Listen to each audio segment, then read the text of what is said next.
welcome to this exciting interview with Georgia. Hello. So, me and Georgia used to play football together a long time ago. Yeah. The reason I'm chatting to Georgia is because she actually does not play football anymore. Sad.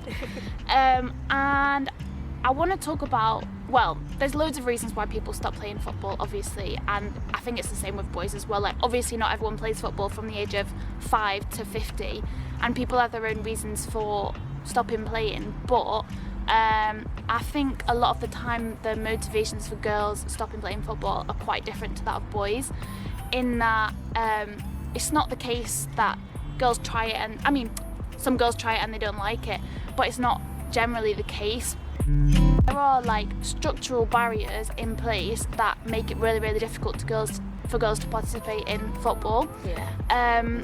Say some of them like social, definitely, like the way that and social, definitely. No, and also like in high school, I went to like an all-girls school, and I did play like football for a while, but it got to a point where like people was like questioning why I used to play it, and like, I don't know, just the way that they perceived me, and I don't know, it's just hard to explain, but like they would ask like, oh, why are you playing football? Football's for boys, and just thinking I was a tomboy because I played football. I was a tomboy at one point, but then I got past that Hey, but phase. that's fine. But like, no, exactly, there's nothing wrong with being a tomboy, but it's just like the way that they perceived you, and like the kind of the person that they painted or portray you to be because you played girls football. Definitely. Do you feel like there's a social pressure the older you get in high school to fit in? Yeah, 100%. Like the older I got, the more like pressure you feel to fit in, and like me playing football kind of wasn't one, if you know what I mean, because no one I knew I was really good friends with played football. I think it was just during that phase, like when you're that young and like just being in high school, like growing up and like meeting new people and trying You're to fit in. conscious, aren't You're conscious, 100%. You're a lot more conscious. Definitely. Whereas now I'm a lot more comfortable. I'm just my arse, what people think. So, one of the things I wanted to mention was that so we used to play football together in Emston Medicine, like I mentioned, and we got to about, I can't remember exactly how old, maybe like 12 or 13 maybe, when a few girls left and there was not enough girls to make a team anymore. So the team that we were on folded, and that was our age group. So it means that the team sort of ceased. And a lot of people left from what I remember. a lot of people left. Maybe it was that year we went to high school. Yeah, I think it was, and it was, yeah. And people left. So for the girls that wanted to carry on playing, the only option was to move up a year to the so it would have been like the under 14s team. So you either stopped playing football or you moved up a year, and I think that was the point where you left, isn't it? Yeah, I played for a bit, but then I just was like always like sort of like being on the bench, and then I just felt uncomfortable. I couldn't feel like I don't know, I just felt really uncomfortable playing, and like. Do you think if our team hadn't folded, you would have carried on? Yeah, definitely. And it would have been a different 100%, yeah. story. We had to travel quite far. The older we got, the further we travelled to find enough sort of teams to make the league, Yeah. so the further we travelled for every match. So I think that was a big thing for our parents to consider, how far they had to take us to play. Yeah. Yeah, 'cause it would be like, I'm trying to think, it was definitely on the other side of Manchester. Yeah, Bolton. We played in Bolton. Yeah. I mean, it's like a 40-minute drive, but it's quite a long way for your mum or dad to take you. Like, before the match, obviously, you don't just get there and yeah, kick off. on You a get Saturday there. you get there at like 10, don't Exactly, you? and then you warm up and play, and that's like 90 minutes, and then, you know, come home. It's like a big chunk out of the day. Yeah. And that's definitely a barrier in itself, I think, for a lot of girls playing football. The fact that the location of it, and the fact that you do have to travel quite far to play, just to play, basically. Yeah. Can definitely say that I feel like I've, as a woman, lady playing football, like I've been put way below boys in terms of training times, training at like stupid times. Not on all the teams I've played on, but it's definitely happened. I'm talking at 10 o'clock at night training. Is this in Spain and Yeah. stuff? Yeah. It's ridiculous. Yeah, for 2 hours. What, 10 to I normally 12? go to bed at like 10. That's so bad. I know. No, I just did really enjoy playing it, and like playing for high school and stuff, and then in primary school I really enjoyed it, because like it's probably the only exercise I ever did. That's the thing, it's such good exercise. Yeah, no, it is. It's so good for now, exercise. like, compare myself to when I was like in that age, I used to do loads of sports, and now I just don't. And I was thinking, like, one thing I wish I did was rejoin a football team in uni.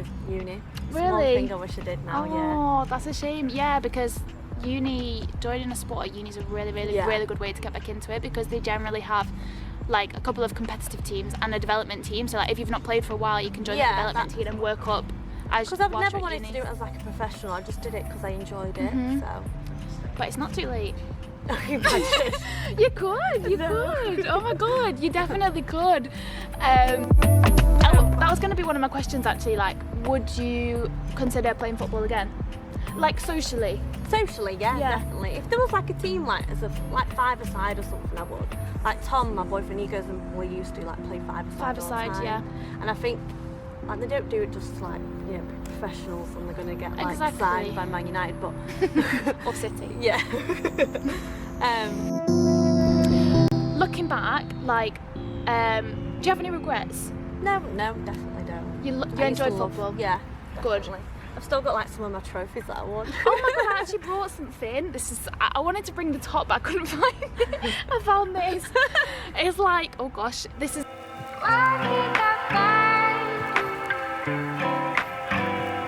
I think I kind of regret like not carrying it on. Everyone was not being out to the park and stuff, and I thought, well, I can't because I've got football. Exactly. Or, stuff like that. So I think it was just like both, like football coming together with like me growing up and just kind of. Yeah, it's like the trade-off is like more important the older you get between like your social life. Yeah. You know, you're trying to fit in with everyone, and just football does not always go well with that, and it's just happened. I think that happens to a lot of girls. But in that respect, like it's really important to address like the image that football has in school for girls. Like it should be celebrated, I think, and like girls should be more exposed to it and have more opportunities to play in PE, which doesn't happen. It's quite sad, really, because it's like each different sports get like, do you know, like gendered, that's the word. and like I really think the key is to address that in school, because if girls are not offered, football as an option in PE and they're not offered it at home, when are they supposed to learn how to play? Like it's just a vicious circle. There needs to be more options available to girls in PE to participate in football, and sports like rugby, and for boys to participate in other sports like netball and dance. Like these sports shouldn't be gendered, they just are. And PE is really key in terms of it's one of the first like spaces where boys and girls interact with each other, and if boys are seeing that girls aren't playing football or are not allowed to play football, it's kind of like they have that idea that they're not capable of it, and like they see themselves as being able to do something that girls are not able to do, which is not right, and it shouldn't be like that. Yeah, because I do wonder, like, because I went to an all-girls school, and obviously went to a mixed school, whether it was, I'd like to see how, I don't know, because obviously I don't know how you playing football at high school was portrayed. Well, we didn't. That's what I mean, whereas I was like, Flixton was like a sports college, so we played hockey, and then playing hockey, and then playing netball, and playing football, cricket, like all these sports. Yeah. We played cricket and rounders. I think I played football, never in PE. There was extracurricurricular, but that was I shouldn't play football. That's basically nothing. So did you play netball? We did netball. The boys did football. That's really bad. Actually. That's really bad, isn't it? Like really, there was literally no option available to us as students to choose. I think you should have the choice. Definitely. And also, they're already like them splitting it. It's already like them. They're making the choice for you. I feel like I've got to an age now where I think I'm too old. You're not too old. Oh my god, I'm gonna work on this. You're not too old. You'll see me next on the next video playing football. Well, Georgia, thanks for joining me. I'm thinking if we missed anything. I think we've said everything. It's been a pleasure to have you here on Golden Hill Park with me. Socially distancing, of course. And yeah, we'll get you in the boots in no time. Okay. Side by side. Goodbye, everyone.